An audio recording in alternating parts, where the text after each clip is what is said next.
યાજ્ઞવલ્ક્યજી વર્ણન કરે છે કે ભરદ્વાજ દક્ષના યજ્ઞમાં ભસ્માવશેષ બનેલા સતી હિમાલયને ત્યાં ફરી દીકરી રૂપે જન્મ ધારણ કરે છે, જેનું નામ ઉમા પાડવામાં આવ્યું છે.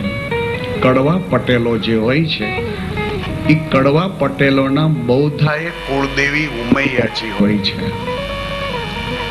વૈદિક સંસ્કૃતિનો જે સમાજ છે એ વૈદિક સંસ્કૃતિના સમાજમાં બે આરાધ્ય સ્વરૂપો મનાય છે. એક આરાધ્ય સ્વરૂપને ઈષ્ટદેવ કહેવામાં આવે છે. તો ઈષ્ટદેવમાં ભગવાન રામ, શ્યામ અને ઘનશ્યામ હોય છે. બીજાને કુળદેવ કહેવામાં આવે છે. તો કુળદેવમાં માતાજી હોય છે. કોઈની કુળદેવી ઉમૈયાજી હોય, તો કોઈના કુળદેવી બહુચરાજી હોય, કોઈના સંતોષી હોય. અનેક માતાજીના જે સ્વરૂપો છે એ વૈદિક સંસ્કૃતિનો જે સમાજ એના કુળદેવીના સ્થાને છે. વૈદિક સંસ્કૃતિની પરંપરામાં લગ્ન થયા પછીથી પહેલી જે છેડાછેડીની ગાંઠ હોય છે એ કુળ દેવતાની ત્યાં જઈને પછી છૂટે છે. કુળ દેવતાની પાસે એટલે ગાંઠ છોડવામાં આવે છે કે કુળ દેવતાને પ્રાર્થના કરવામાં આવે છે કે આ ગાંઠ અમે એટલે વાળી છે કે અમે બંને સાથે જીવન જીવવા માંગીએ છીએ. અમે એટલે હસ્તમેળાપ કર્યો છે કે અમારા બંનેના મન હવે કાયમ માટે એક થઈને રહે. લગ્નનો અર્થ સહારો થાય છે, લગ્નનો અર્થ સંગાત થાય છે, લગ્નનો અર્થ એકબીજાના હાથને ગૂંથી અને આ સંસારને પાર કરવો, એનું નામ લગ્ન કહેવામાં આવે છે. તો કુળદેવીની આગળ એક પ્રાર્થના હોય છે કે આ ગાંઠ અમે મારી છે એ છૂટા પડવા માટે નથી મારી. અમે બેયના હસ્ત મેળાપ જે કર્યા છે એ હાથ પાછા ખેંચી લેવા નથી માંગતા, પણ નિયમાનુસાર હવે તો હસ્ત મેળાપ થઈ ગયો એટલે હાથ તો જુદા પડવાના જ છે. લગ્ન થઈ ચૂક્યા એટલે હવે ગાંઠ તો આ છોડવી જ પડશે. તમે સમાજ આગળ છોડવા નથી માંગતા, અમે તારી પાસે એટલે છોડીએ છીએ કે અમારી ગાંઠ ભલે છૂટે પણ અમારા બેના મનની ગાંઠ કાયમ માટે રહે. એ જવાબદારી કુળદેવી તારી છે. હવે એટલે આપણી આર્ય સંસ્કૃતિમાં દીકરીના માથે સાડી હોવા છતાંય પણ કુળ દેવતાની ચૂંદડી ઓઢાડવામાં આવે છે. અને પુરુષે જબ્બો પહેર્યો હોય ને તો ખેસ માથે ઓઢાડવામાં આવે છે. એટલે હવે આપણે માનીએ છીએ કે ઓલી છેડાછેડીની ગાંઠ મારવી હોય ને એટલે એને ખેસ ઓઢાડવામાં આવે છે. એ તમને યાદી અપાવે છે, એ બંનેને યાદી અપાવે છે. દીકરીને યાદી એ અપાવે છે કે મારા માથા ઉપર જે ચૂંદડી છે એ મારી કુળ દેવીની ચૂંદડી છે. હું જેની હારે હવે હાથ મિલાવું છું જિંદગી ભર હવે હું એની થઈને રહેવા માંગુ છું. મારું અસ્તિત્વ અને મારું વ્યક્તિત્વ સામા પુરુષને આજથી સમર્પિત થાય. તો સામે પુરુષ એને ખેસ એટલે ઓઢાડવામાં આવે છે કે આજથી હું જેની હારે હસ્ત મેળાપ કરી રહ્યો છું, આજથી હું આ લેડીઝને સમર્પિત થાઉં છું. આજથી મારું અસ્તિત્વ અને વ્યક્તિત્વ આ લેડીઝમાં કાયમ માટે સમર્પિત કરીશ હવે અમે બંને જણા એક થઈને જીવશું. 50-50% લાઈફને વેચવી, એનું નામ હસબન્ડ વાઈફ કહેવાય છે. 50-50% સેમ અધિકારથી જીવન જીવવું, એનું નામ લગ્ન કહેવાય છે. પુરુષોના મગજમાં કદાચ એવું ભૂસું હોય કે લગ્ન પછી અમે ધણી થયા એટલે અમારા 75% છે, લેડીઝના 25% ડાઉન છે, એટલે ઘરમાં હુક્કો અમારો હાલવો જોઈએ. આ ભૂલ છે, આ વાસ્તવિકતા નથી. વૈદિક સંસ્કૃતિની વાસ્તવિકતા એ છે કે પુરુષ ભલે મેન ગણાતો હોય છતાંય પણ લગ્ન પછી બંને ઇક્વલ અવસ્થામાં આવે છે, બંનેને સેમ જીવવાનો અધિકાર છે. અને એક વાત તો બહુ સાચી છે, ભગવાન સ્વામિનારાયણ કહેતા કે મારી સૃષ્ટિની અંદર હર કોઈ વ્યક્તિને જીવવાનો અધિકાર મેં આપ્યો છે.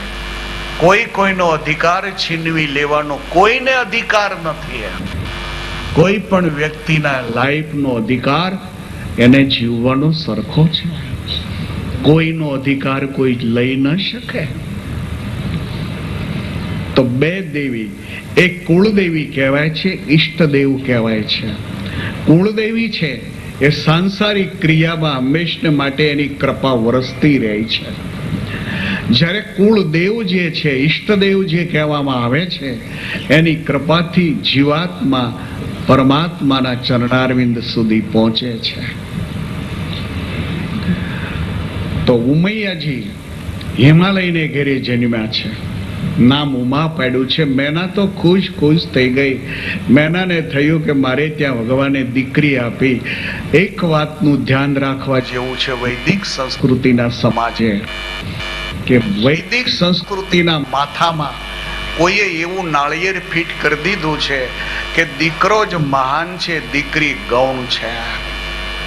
અને એટલે જ આજ 2003 પણ મેડિકલથી જો ખ્યાલ આવે કે આ બેબી પોષાઈ રહી છે તો એબોર્શનના વિચાર આજ 2003 પણ લોકો કરે છે. અભણ માણસો તો વિચાર કરે એનું તો મને બહુ દુઃખ નથી, પણ ભણેલા ગણેલા સારા માણસો એક બેબી હોય ને ફરીવાર પણ જો બેબી જ પેટમાં પોષાતી હોય તો એબોર્શનનો નિર્ણય લે છે. આ દુઃખની વાત છે, દુઃખની વાત છે. હિન્દુ સંસ્કૃતિથી વિરોધ આખી આ વાત છે. કોઈ હિન્દુ ધર્મ ગ્રંથ આવું માનવા તૈયાર નથી. વૈદિક પરંપરા તો એવું કહેવા માંગે છે કે દીકરો કે દીકરી બંને ઇક્વલ છે. તમને આવું નાળિયેર કોણે ગળે ઉતારી દીધું કે બધાય મા બાપના કાર્યો દીકરો જ કરી શકે, દીકરીથી તો કોઈ કાર્ય થઈ શકે જ નહીં? એમ આ શ્રીફળ કોણે ગળે ઉતાર્યું છે? ભગવાન સ્વામિનારાયણે 18મી સદીમાં સત્સંગી જીવન નામનો ગ્રંથ જ્યારે લખાણો છે ત્યારે ભગવાન સ્વામિનારાયણે જે બેનિફિટો પુરુષોની પાસે દેખાય છે એ બધાય બેનિફિટો દીકરીઓને ફાળવી દીધા. વૈદિક સંસ્કૃતિનો સમાજ એવું માને છે કે દીકરો જો પિંડ આપે તો પિતરીઓને પિંડ મળે, જેને કારણે દીકરીઓ મા બાપને પિંડ નથી આપી શકતી. દીકરો જ બાપને કાંધ આપે, દીકરીની ઈચ્છા હોય તો કાંધ ન અપાય. દીકરો જ મા બાપને અગ્નિ મૂકી શકે, દીકરી અગ્નિ ન મૂકી શકે. તો દીકરી કેમ અગ્નિ ન મૂકી શકે? એને એના મા બાપની ક્રિયા કરવાનો અધિકાર કેમ તમે છીનવી કેમ લીધો? વૈદિક સંસ્કૃતિ દરેકને સરખો જો અધિકાર આપતી હોય તો શા માટે દીકરીઓને આવો અધિકાર નથી આપવામાં આવ્યો? ખબર નહીં, કોઈ એવું નાળિયેર ફિટ કરી દીધું કે લેડીઝ શરીર અશુદ્ધ શરીર કહેવાય.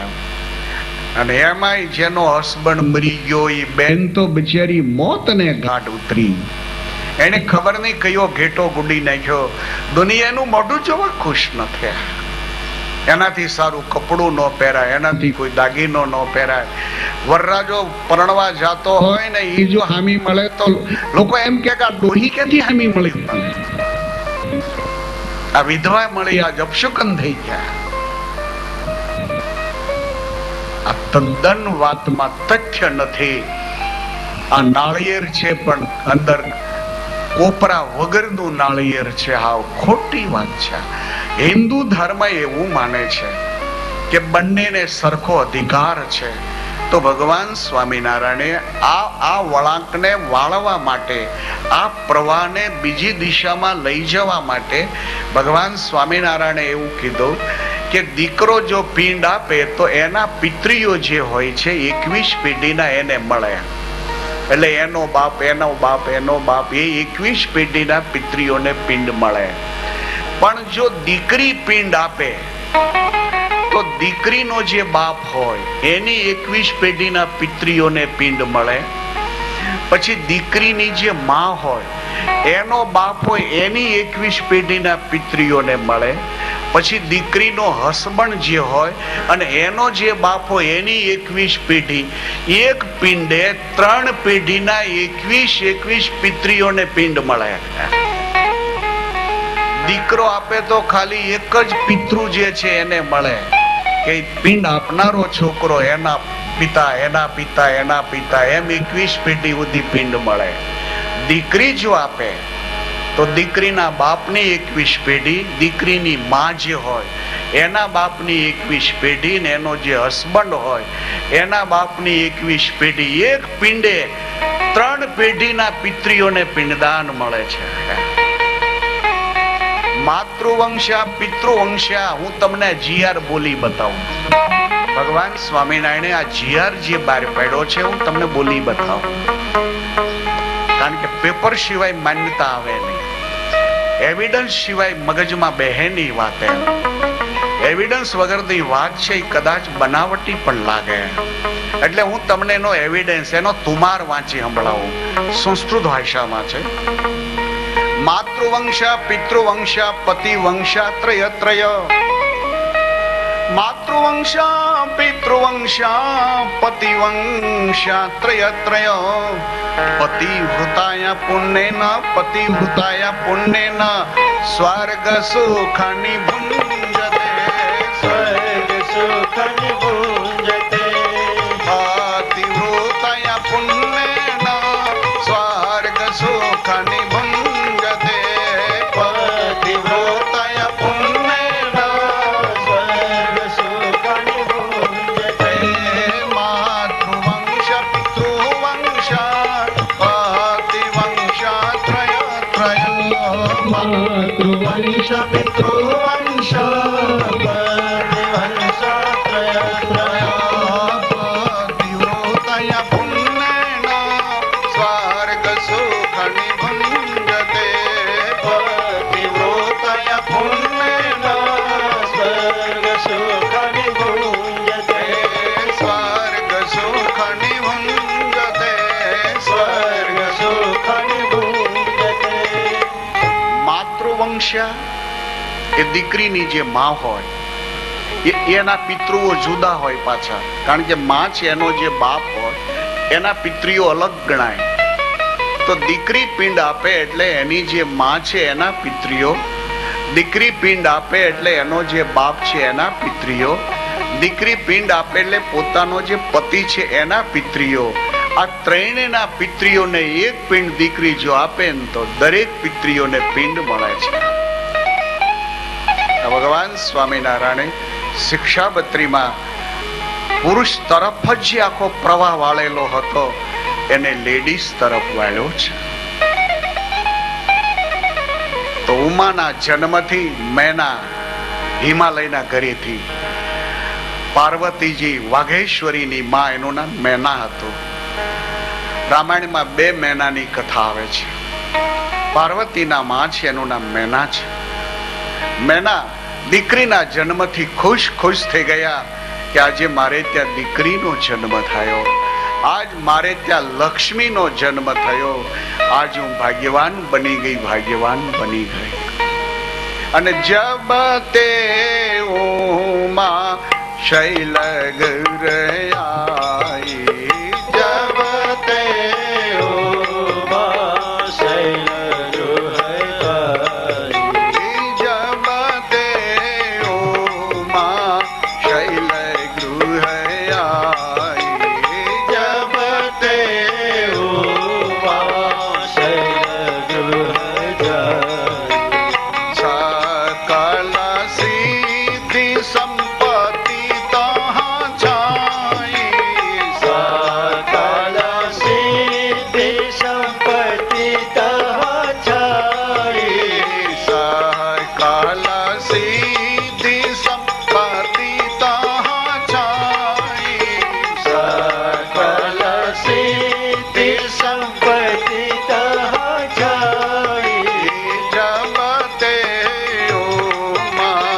शैल गृह आई जब ते उमा शैल गृह आई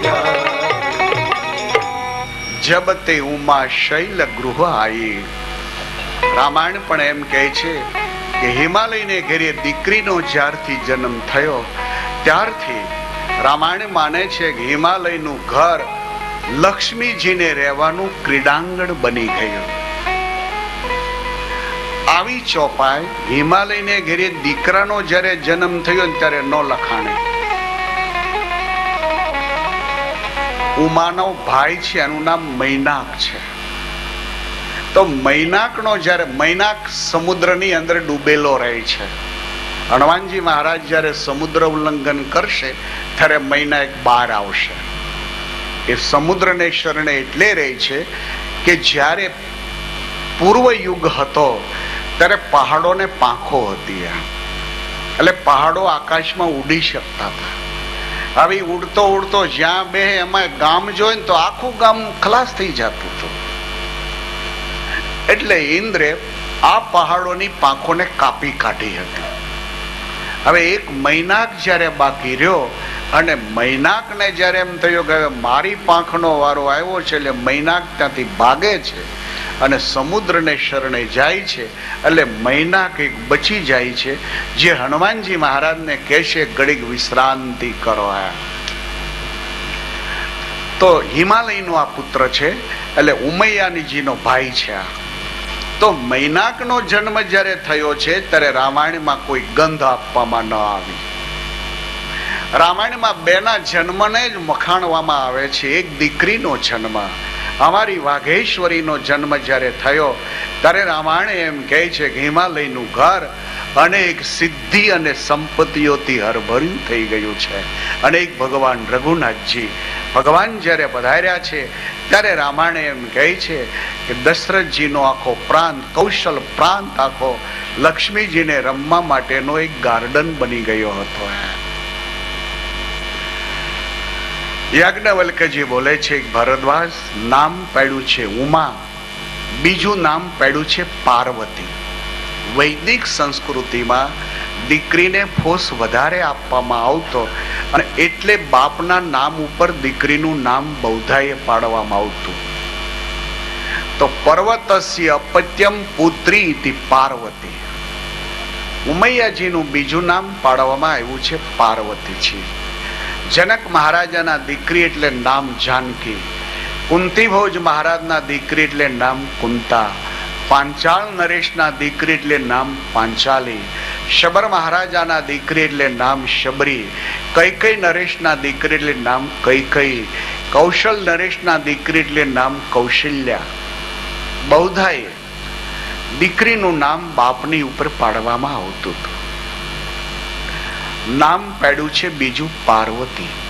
સમય પછી સમય જતા એક દિવસ નારદજી આવ્યા છે. નારદજી આવ્યા એટલે મેના તો ખુશ થઈ ગયા હો, બાપજી પધાર્યા મારે ઘરે. નારદજીના પગ ધોઈ પાણી માથે ચડાવ્યું છે. સરસ ફ્રૂટ લાવીને નારદજીને આપ્યા છે.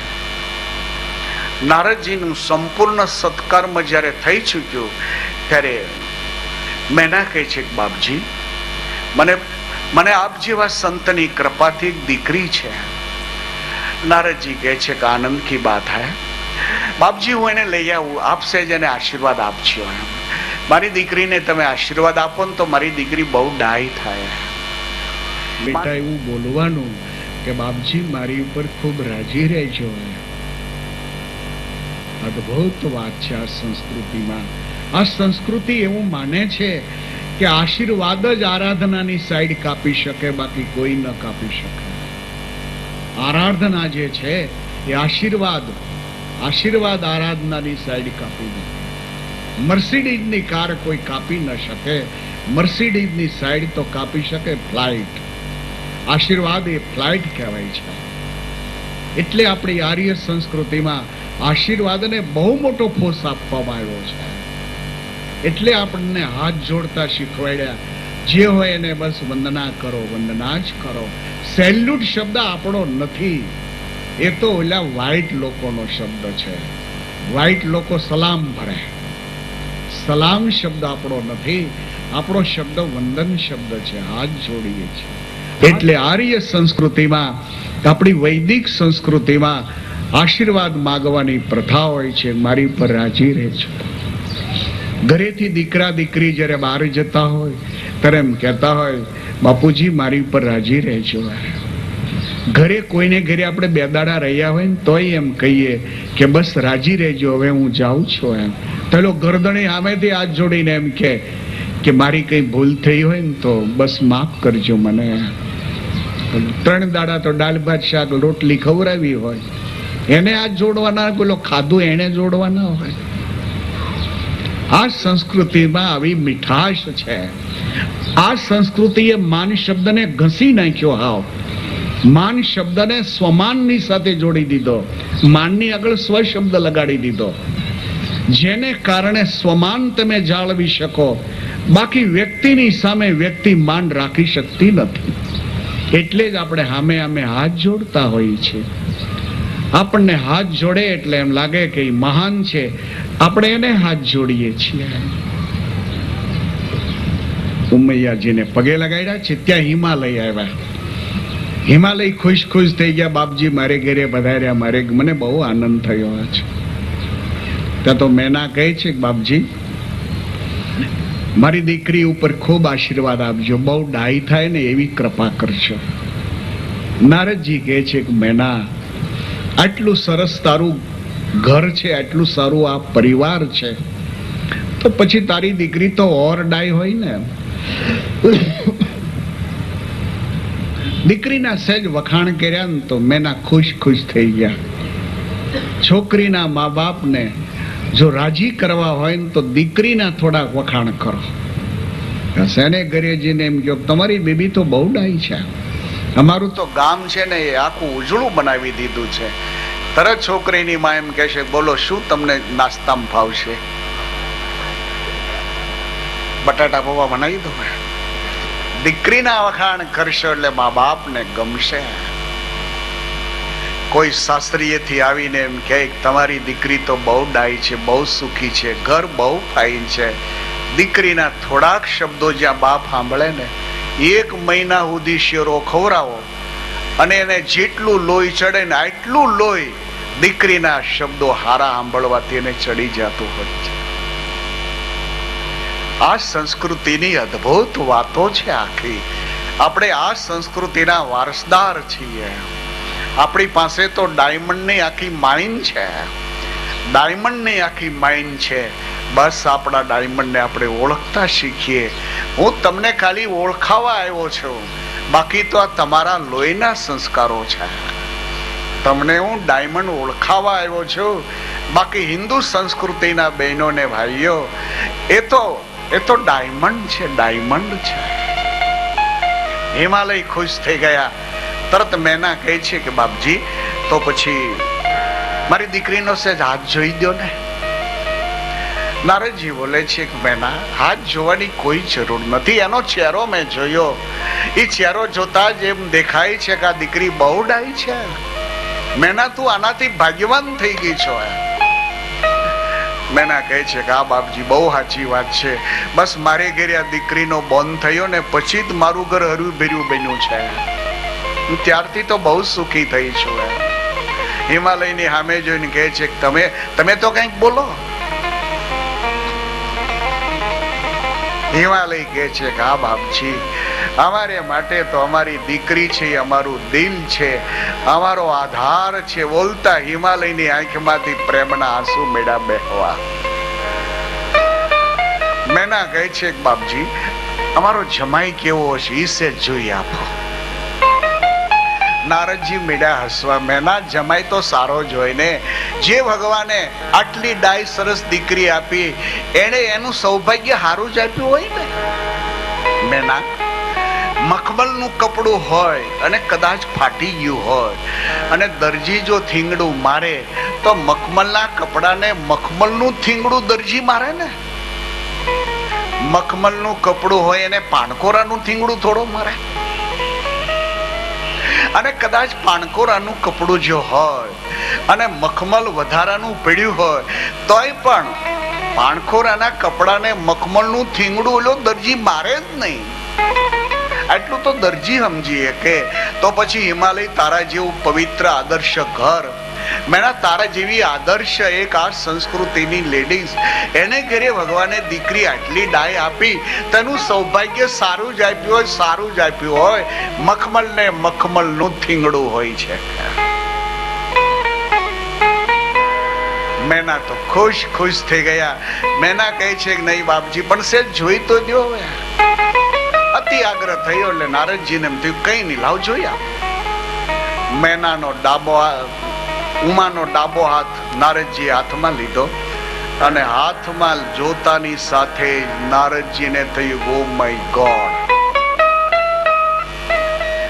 ખરેખર હું એમ સમજતો હતો કે કુદરત મખમલના કપડાને મખમલનું થીંગડું મારે, પણ આની રેખા જોતા એવું લાગે છે કે ભગવાને મખમલના કપડામાં તાડપત્રીનું થીંગડું મારી દીધું.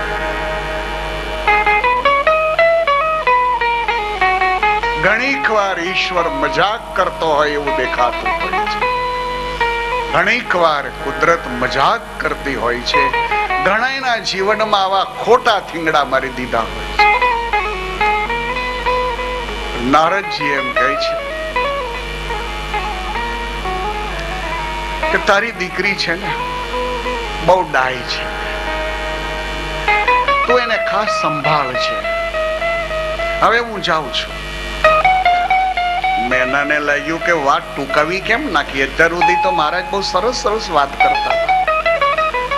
આજ જોયા પછીથી બાપજીનો ચહેરો આખો બદલાઈ ગયો અને બાપજી તો વાત કાપી નાખે છે આખી કે દીકરી બહુ ડાય છે ને બહુ સુખી થાય, એને હાચવજે બરાબર, ઉછેરીને બરાબર મોટી કરજે. મેના કહે છે બાપજી, રેખા જોયા પછી જમાઈ તો સારો મળશે ને?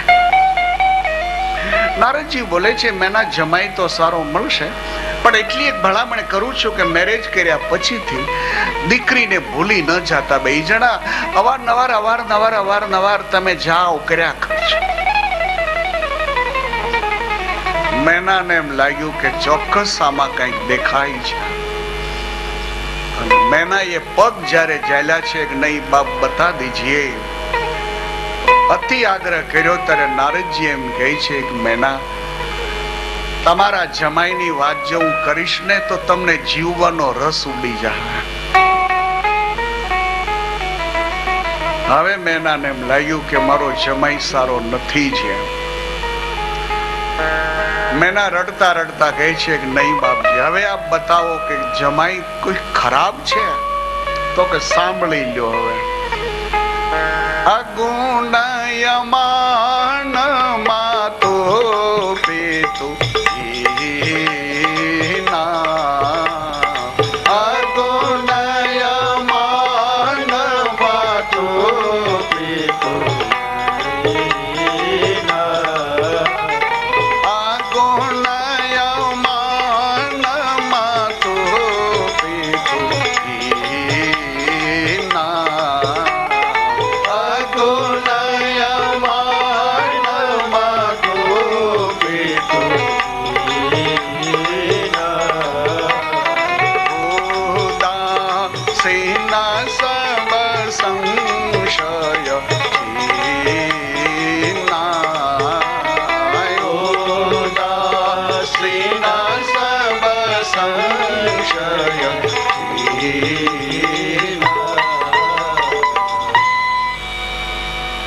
હિમાલય, તમારી દીકરીની મેં રેખા છું. એ રેખા જોતા મને એમ લાગે છે પરમેશ્વરે ઉમાની સાથે કંઈક મજાક કરી હોય. તમારો જમાઈ એવો લખાયેલો છે કે જેને ગામમાં ઘર નહીં હોય, રહેવા માટે કોઈ જગ્યા નહીં હોય.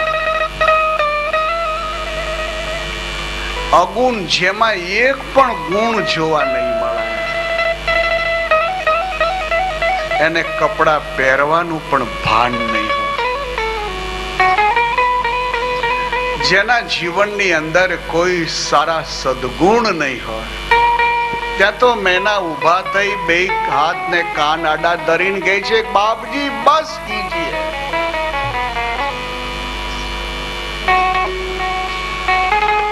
બાપજી આપ સાંભળી લો, આવો જમાઈ જો મારી દીકરીના ભાગ્યમાં હોય તો આજથી ઉમાના લગ્ન કરે મેના કોઈ બીજી હશે.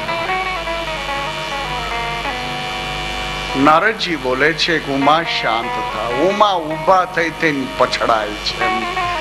મેના માથું મેળ્યા પછાડવા જમીનની સાથે. નારદજી બોલે છે મેના થોડાક શાંત થાઓ.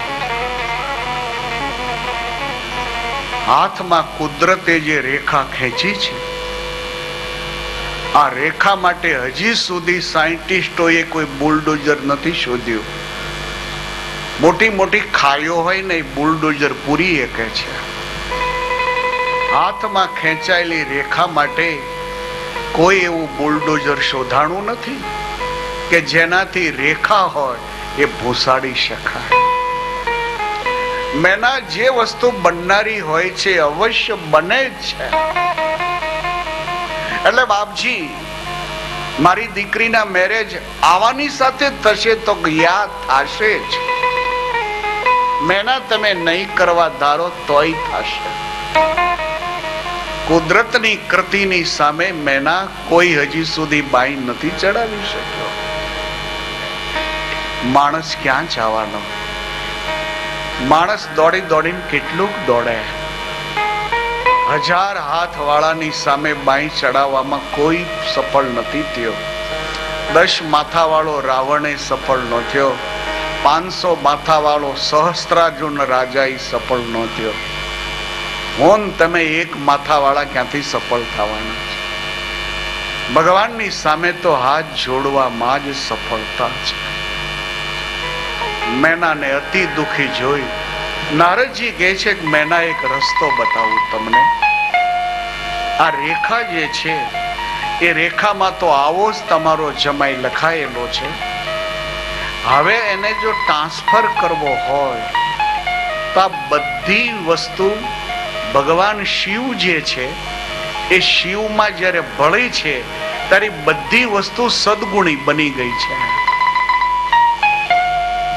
ભગવાન શિવને માટે જો આરાધના કરે તો ભગવાન શિવ મળે, અને ભગવાન શિવ જો મળે તો મેના તમે ધન્ય ધન્ય બની જાઓ.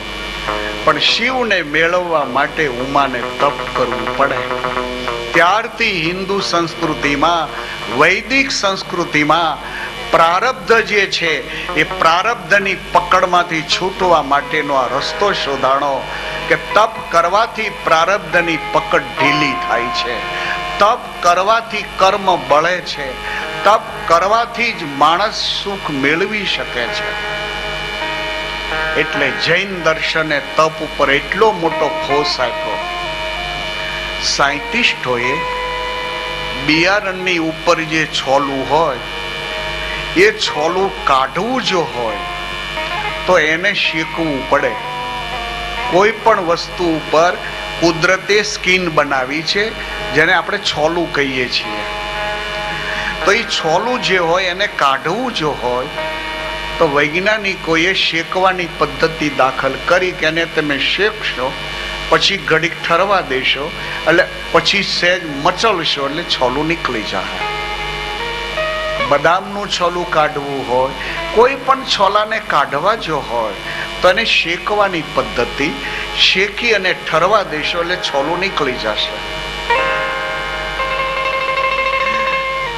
ત્યાર પછી જૈન દર્શને આ સિદ્ધાંત અપનાવ્યો કે કર્મનું જે છોલું છે એ કર્મનું છોલું જો કાઢવું હોય તો શેકો એટલે તપ કરો.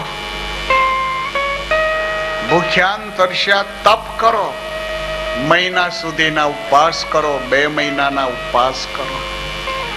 તમે ઉપવાસના માધ્યમથી ઓલું કર્મનું છોલું છે એ કાઢો, અને કર્મનું છોલું જો નીકળી જાય તો તમે સુખી થશો. કર્મ જ દુઃખનું કારણ છે. એ છોલું છે ત્યાં સુધી બિયારણ વાવશો તો ઉગશે. એ છોલું કાઢી નાખ્યું અને પછી બિયારણને તમે વાવશો તો બિયારણ ઉગશે ને. શીંગના દાણાને છોલું કાઢી નાખ્યા પછી વાવશો દાણો, પાણી આપો, ખાતર આપો, હળી જાય, બાકી એમાંથી અંકુર નહીં ફૂટવાનો. છોલા સાથે જો વાવશો તો એમાંથી અંકુર ફૂટશે. તો જીવાત્માની ઉપર કર્મનું એક છોલું જે લાગ્યું, એ છોલું જ્યાં સુધી ન નીકળે ત્યાં સુધી પુનર્જન્મ આવ્યા જ કરવાનો. સીડ ને છોલું ન કાઢો ને વાવો એટલે ઉગે જ. ઉગે એટલે વળી અનેક સીડ થાય, વળી એ સીડ ને વાવો એટલે વળી એમાંથી છોડ થાય, અનેક પાછા સીડ થાય.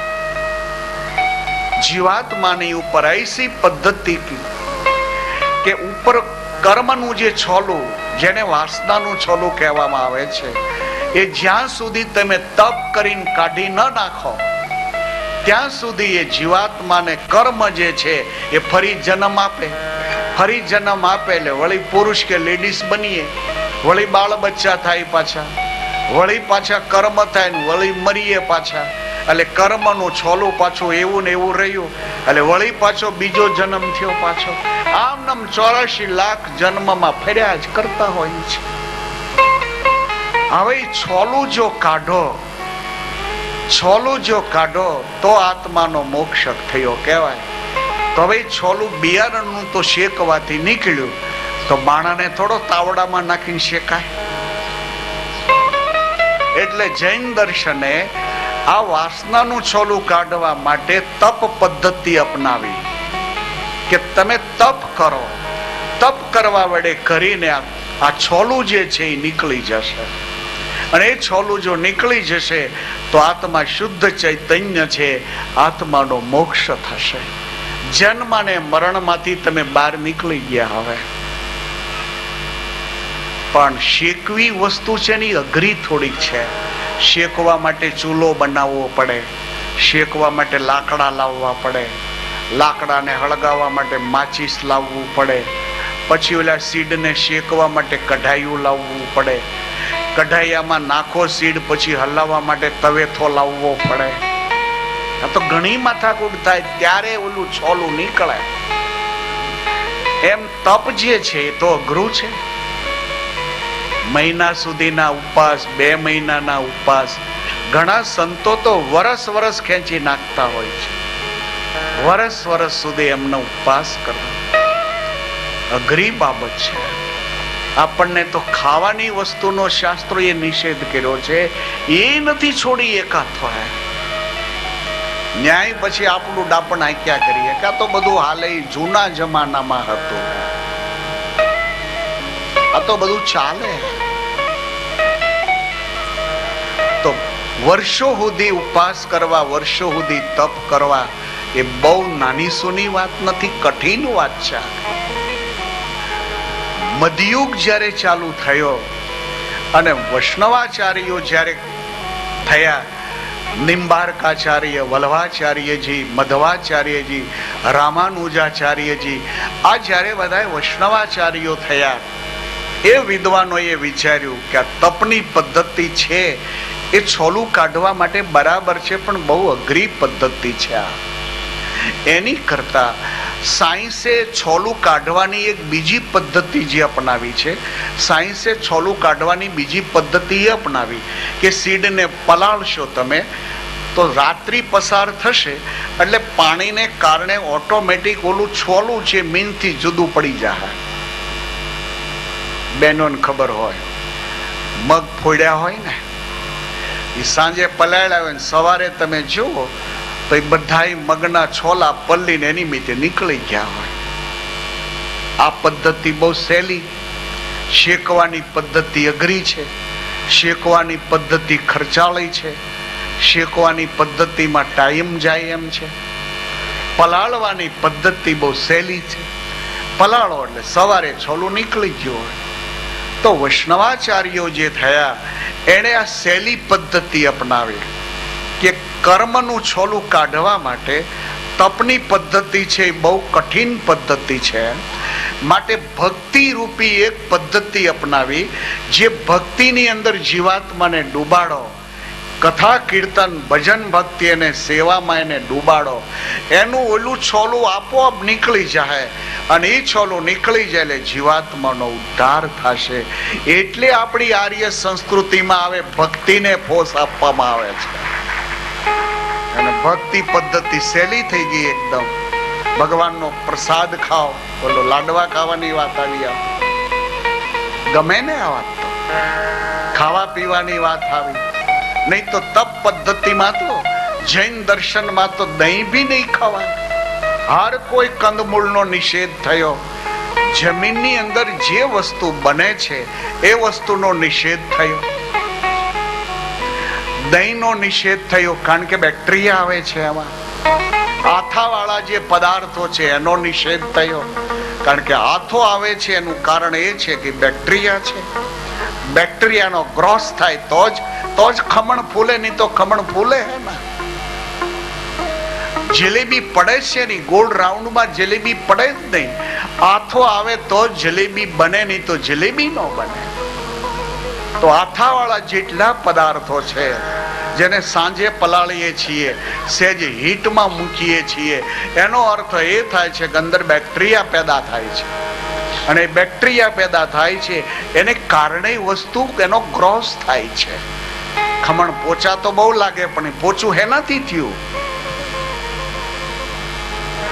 વૈષ્ણવ દર્શન અને જૈન દર્શન આ બંને બહુ સીધી દિશાઓમાં ચાલ્યા જાય છે. બંનેમાંથી એકેની દિશા રોંગ છે એવું માનવાને કોઈ કારણ નથી. જૈન દર્શન એમ માને છે કે અહિંસા આ વસ્તુને બરાબર જીવંત જો કરવી હોય, હિંસા છે એને જો અટકાવવી હોય તો અહિંસાની એટલી મોટી દિવાલ મારવી પડે, નહીં તો આ હિંસાનો પ્રવાહ નહીં અટકવાનો. નર્મદા નદીને જ્યારે બ્રિજ બાંધવો છે, નર્મદાને જ્યારે ડેમ બાંધવો છે, એ ડેમ કેટલા વર્ષથી બંધાય હજી પૂરો નથી થયો. જેટલો પ્રવાહ તાકાત વાળો હોય છે એટલો જ મજબૂત એની પાળ બાંધવી જોઈએ. તો જગત જ્યારે હિંસામાં એકદમ આગળ વધી રહ્યું હતું, દેવ અને દેવીના નિમિત્તે છોકરાઓના પણ જ્યારે બલિદાન ચડાવવાનો સમય આવી ગયો હતો, એ સમયે ભગવાન મહાવીર પ્રભુએ એક અહિંસાની જબરજસ્ત દિવાલ મારી. હવે દિવાલની અંદર હિંસાની જેમાં ગંધ આવતી હતી એવી ઈંટો પણ મૂકી દીધી. જેમાં હિંસાની કોઈ ગંધ આવતી હોય એવી પણ અંદર ઈંટો મૂકી દીધી. એટલે એમાં દહીં ન ખાવું, દૂધ પ્રોડક્શન કોઈ પણ વસ્તુ ન ખવાય. દૂધ પ્રોડક્શન કોઈ પણ વસ્તુ ન ખવાય. આજ દુનિયા એમ સમજે છે કે દૂધ જે છે એનિમલના શરીરમાંથી આવે છે. તો એનિમલના શરીરમાંથી જે વસ્તુ પેદા થતી હોય છે એ ખાનારી વ્યક્તિ 100% વેજીટેરિયન ન કહેવાય. તો દૂધ પ્રોડક્શન વસ્તુ ન ખવાય. તો જેમાં હિંસાની સહેજે ગંધ આવતી હોય આવી હરેક ઈંટો અહિંસાની દિવાલમાં ચણી લીધી છે. અને જરૂરી છે, જો એ દિવાલમાં ઈંટો આવી ન ચણી હોત તો હિંસાના પ્રવાહને અટકાવી શકાનો ન હોત. દહીં ખાવાનો નિષેધ જરા ધ્યાન દઈને એક પોઈન્ટ સેજ બતાવી દો. કોઈને એમ લાગે કે જૈન દર્શનમાં અમુક પ્રથાઓ સારી નથી. પ્રથાઓ વ્યવસ્થિત જ છે, સમજવામાં આપણી ખામી છે, એનું અધ્યયન નથી, જેને કારણે આપણને એમ દેખાય છે કે આ પ્રથાઓ બરાબર નથી, ખોટી પ્રથાઓ છે. દહીં ખાવાનો નિષેધ શા માટે નિષેધ થયો? લેખકને ખ્યાલ નથી, ધર્મના મહાન પુરુષને ખ્યાલ નથી.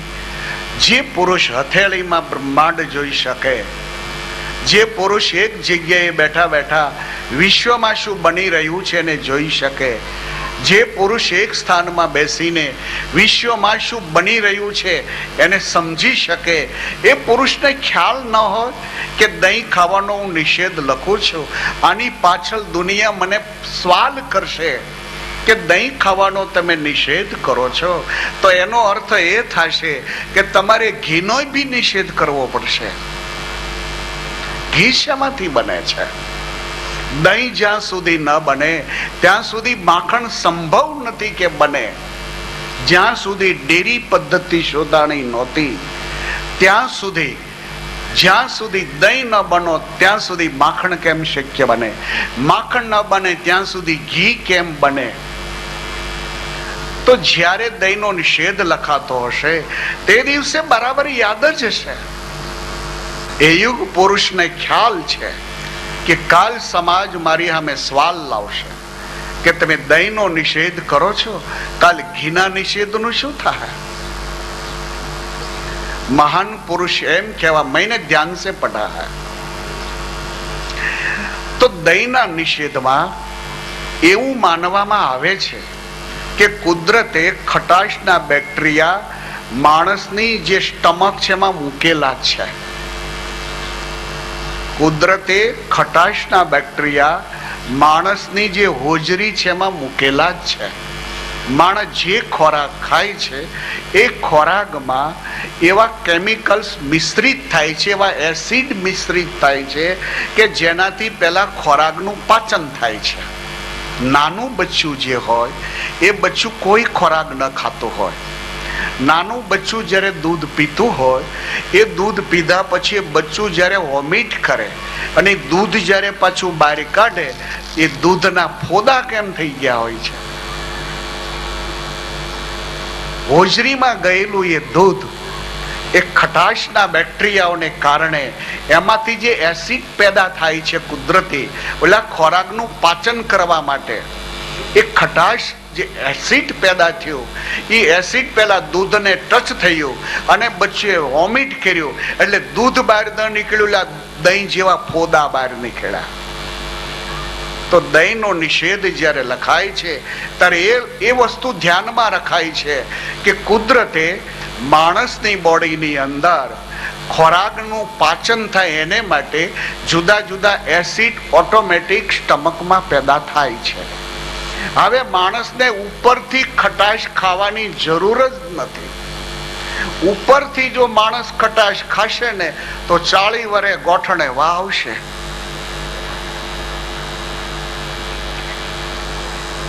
ખોરાકના પાચન માટે સ્ટમકમાં એવા એસિડ પેદા થાય જ છે.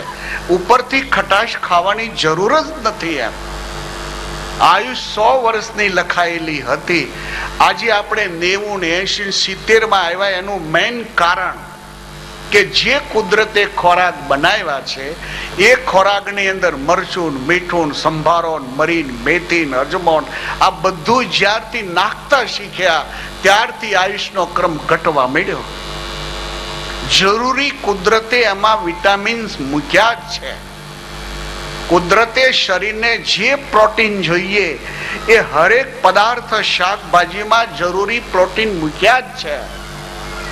વધારે જે આપણે ખાઈએ છીએ ને એ મોઢાના સ્વાદથી ખાઈએ છીએ કે શાક તો તેલમાં ડૂબેલું જ હોવું જોઈએ ને ઊંધિયા સિવાય મજા ન આવે.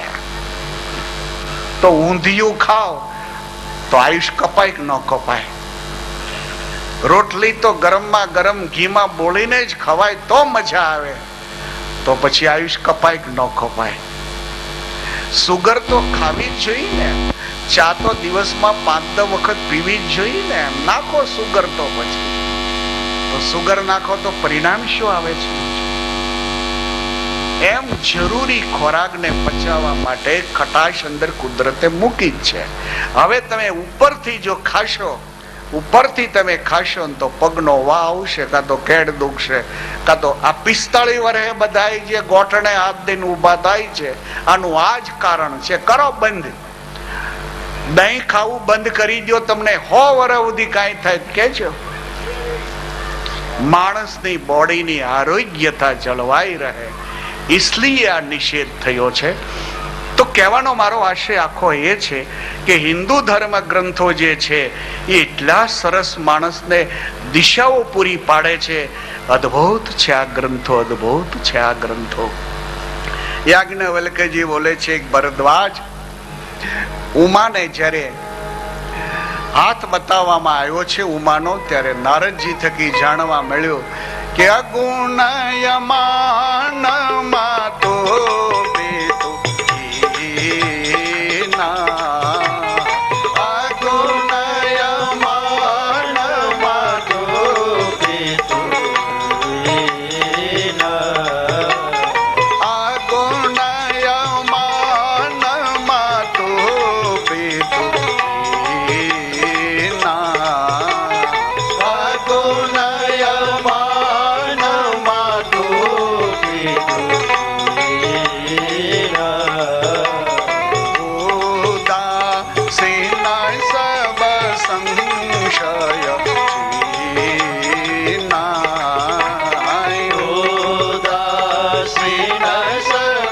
સંશય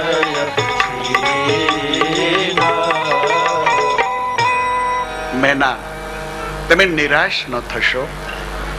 હું તમને એક રસ્તો બતાવું કે ઉમા જો ભગવાન શિવ માટેનું તપ કરે તો ભગવાન શિવ પતિ તરીકે મળે, અને ઉમાને શિવ જો પતિ તરીકે મળે તો ઉમા ધન્ય ધન્ય બની જાય.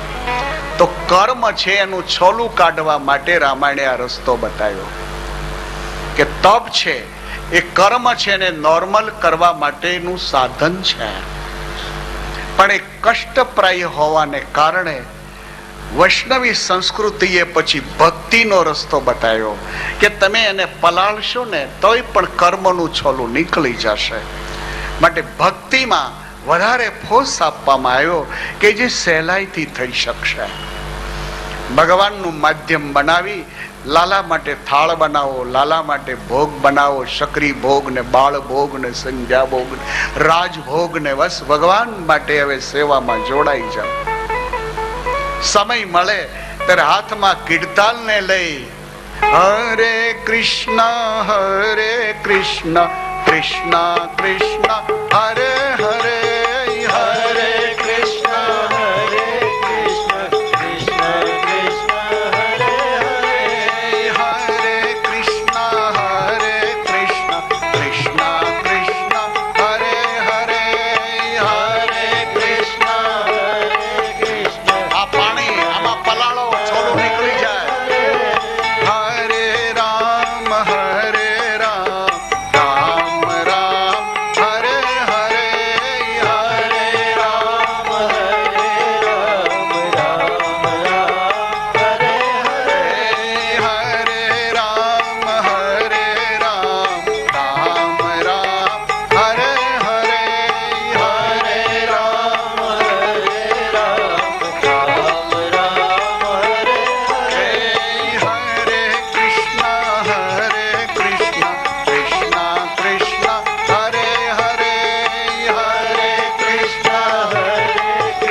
કૃષ્ણ હરે કૃષ્ણ કૃષ્ણ કૃષ્ણ હરે હરે.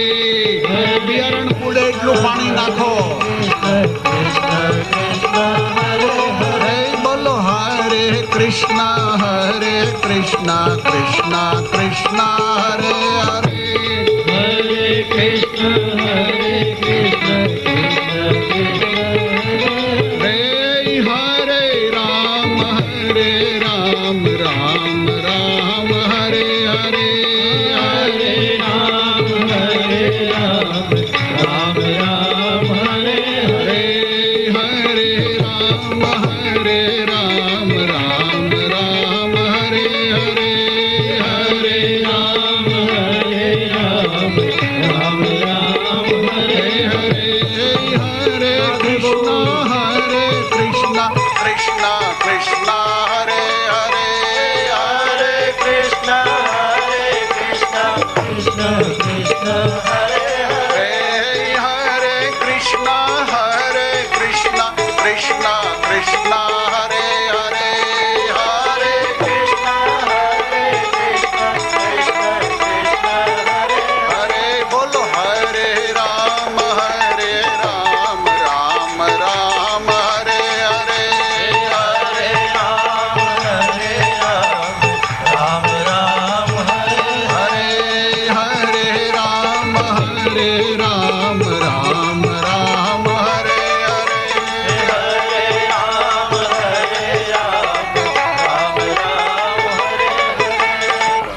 પરમાત્માનું સંકીર્તન આ કર્મનું છોલું કાઢવા માટેનો બહુ સહેલો રસ્તો છે.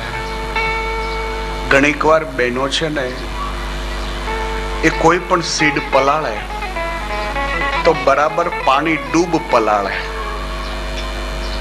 કોઈ પણ કઠોળ પલાળે બહેનો તો પાણી ડૂબ. કઠોળ ઉપર પાણી 1-2 ઇંચ હોય એ રીતે પલાળે.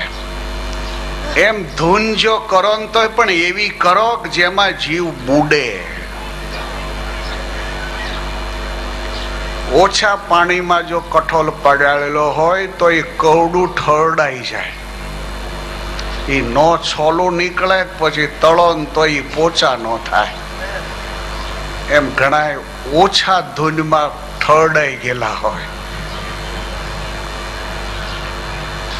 યાજ્ઞવલ્ક્યજી બોલે છે ભરદ્વાજ નારદજીની એક સૂચના હતી કે ઉમાનું ભાગ્ય બદલવા માટે આ એક રસ્તો છે. હવે ઉમા ગયા છે જંગલમાં. ભગવાન શિવની આરાધના ચાલુ કરી છે. સમય પછી સમય ચાલ્યો જાય છે. એ સમયમાં તારક નામનો એક અસુર જન્મેલો હતો. તારક અસુર બળવો તે તારક અસુર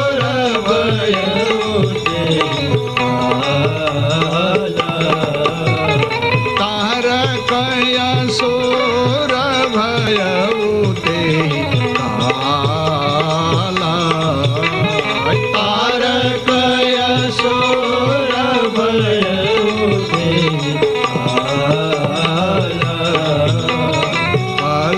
બુદ્ધ તેજ તેજ વિશાલા બુદ્ધ પ્રતાપ બલ તેજ વિશાલા. તારક અસુર ભયવું તેહી કાલા. તારક નામનો એક માણસ હતો અને આ માણસે બહુ ભયંકર સાધનાઓ કરેલી હતી. અને આ સાધનાઓ કર્યા પછી બ્રહ્મદેવ રાજી થયેલા.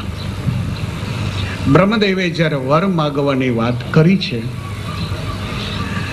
ત્યારે શરત એ કરી છે કે વચ્ચે વિકલ્પ મૂકીને વર માગજે.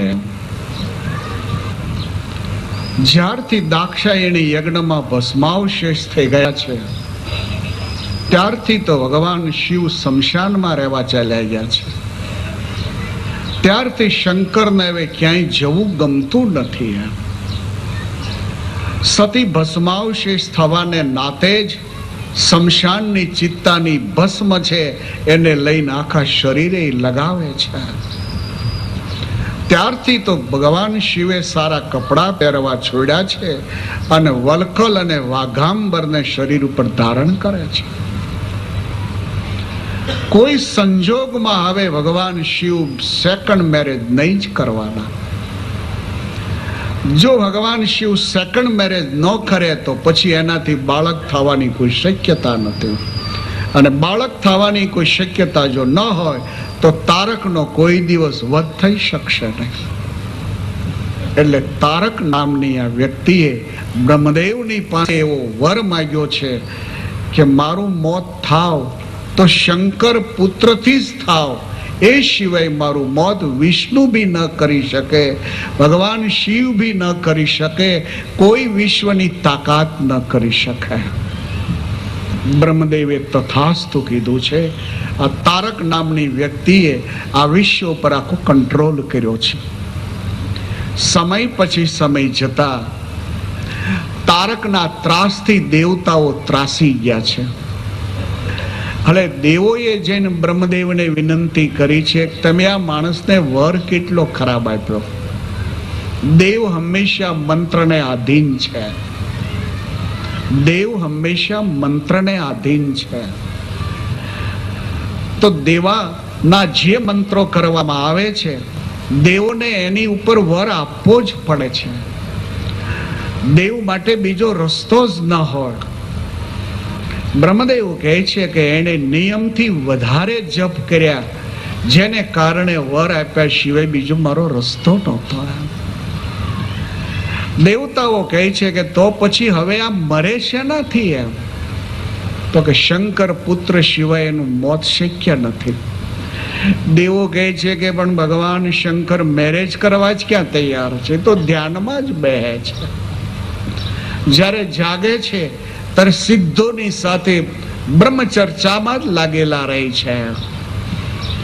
બ્રહ્મચર્ચાને કરતા કરતા વર્ષો જતા રહે છે, વળી પાછા ધ્યાનમાં બેસી જાય છે, હજારો વર્ષો ધ્યાનમાં કાઢી નાખે છે. હવે એની આગળ લગ્નની તો કોઈ વાત જ નથી. જ્યારથી દાક્ષાયણી ગયા છે ત્યારથી ભગવાન ચંદ્રમૌલેશ્વર ઉદાસીન દેખાય છે. બહુ સરસ આ કથા છે. આ કથા પ્રત્યેક વ્યક્તિને એમ કહેવા માંગે છે કે બની શકે તો લગ્ન પછી તમારું સર્વસ્વ એક વ્યક્તિને સમર્પિત કરી દેજો. લેડીઝ જેન્ટ્સને, જેન્ટ્સ લેડીઝને. સમય પછી સમય જતા ભગવાન ચંદ્રમૌલેશ્વર ધ્યાનસ્થ રહે છે. હવે મેરેજ કેમ કરશે? બ્રહ્મદેવ કહે છે કે એક વસ્તુ બને કે દાક્ષાયણી જે છે એ જ હિમાલયને ઘેરે ઉમા નામ ધારણ કરીને પ્રગટ્યા છે.